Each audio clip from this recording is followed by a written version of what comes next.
Hey everyone, and welcome to this explainer. Today, we're tackling a topic that strikes fear into the heart of every traveler. Lost your baggage on Virgin Atlantic? Well, don't panic. We are going to turn that ultimate nightmare of lost luggage into a completely empowering step-by-step survival guide using Virgin Atlantic's own official policies. We all know that awful, sinking feeling when the carousel just stops spinning, but today, we're taking back control. Let's get right into it.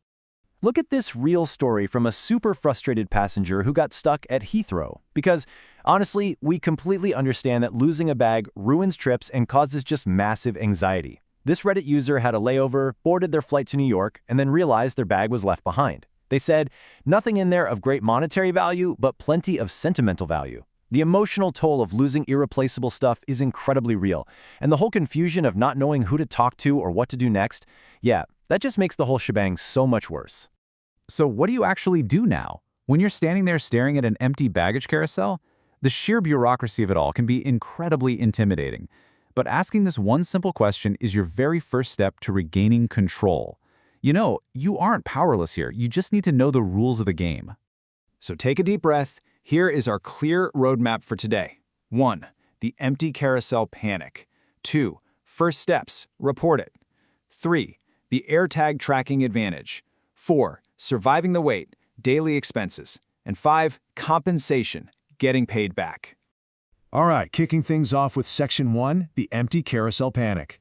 It turns out, the exact moment you realize your bag is missing, the clock is literally ticking against you under the Montreal Convention and Virgin Atlantic's conditions of carriage.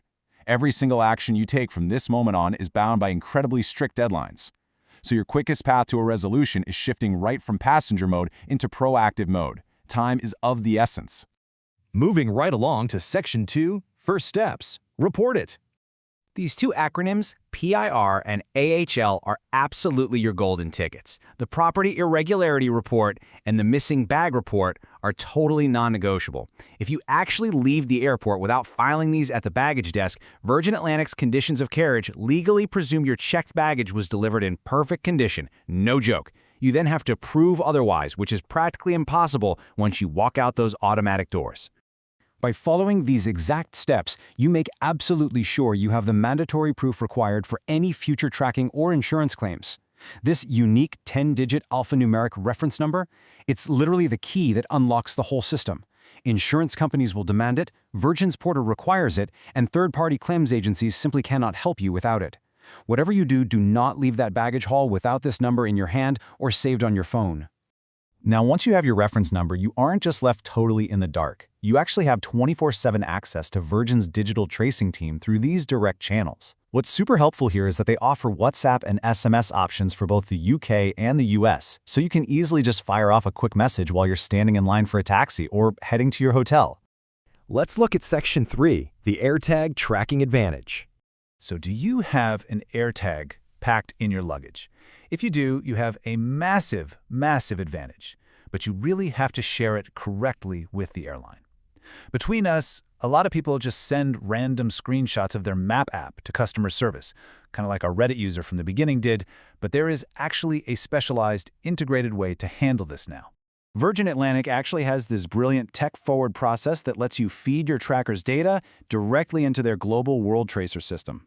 So if your iPhone is running iOS 18.2 or later, you can generate a secure link right in the Find My app that actually shares the live location of your AirTag. When you plug that link into Virgin's World Tracer portal using your 10-digit reference number, their baggage team can literally see where your bag is for 7 full days.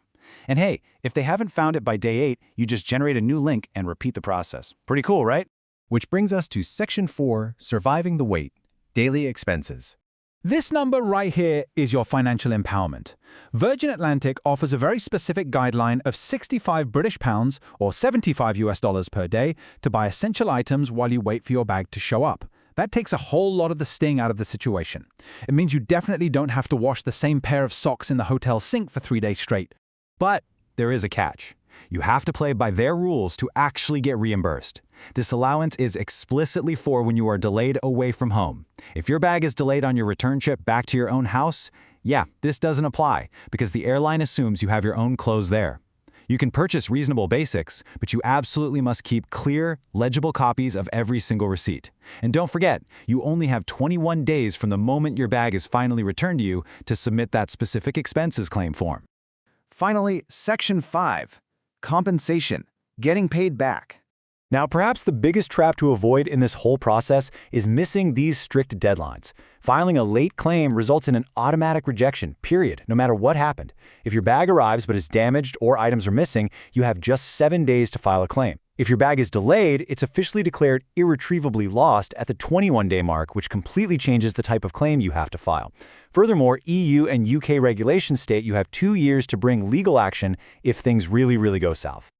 So if your bag hits that unfortunate 21-day mark and is irretrievably lost, what is it actually worth? Well, under the International Montreal Convention, 1,288 special drawing rights is the absolute maximum liability cap the airline will pay out. To put that into perspective, depending on exchange rates, that's roughly 1,600 euros. But keep in mind, this is a hard cap. If you packed, say, $10,000 worth of designer gear and didn't declare it, or buy separate travel insurance beforehand, Virgin Atlantic is only legally on the hook up to this exact limit. And to get anywhere near that maximum payout, you really have to do the legwork.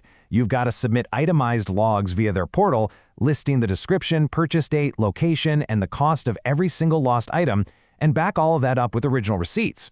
Plus, here is where airlines really protect themselves. They will deduct value for depreciation if your items are older than a year. Oh, and they will flat out reject claims for minor cosmetic scuffs or damage caused because you overpacked a suitcase until the zipper burst, or, believe it or not, if you decided to check your valuables in a cardboard box or a literal paper bag. Now, when it comes to who actually fights this battle for you, it can be super tempting to use a third-party agency like Flight Refunder to just handle the headache. But Virgin Atlantic's fine print legally requires you to submit your claim directly to them first, and you must allow them 28 days to respond. If you skip this step and go straight to an agency, Virgin will simply refuse to process the third-party claim. So definitely file directly first. They typically aim to reply within 5 working days anyway, so it's usually faster. Understanding all these bureaucratic rules, the SDR liability caps, and the tracking tech really takes the panic right out of the process, doesn't it? It completely transforms you from a helpless passenger into an informed, empowered traveler. So knowing the deadlines, the strict receipt policies, and those maximum payouts, it really leaves us wondering, how will you pack differently next time? Will you finally throw an AirTag in that suitcase for peace of mind? Think about it. Thanks for joining us for this explainer, and safe travels out there.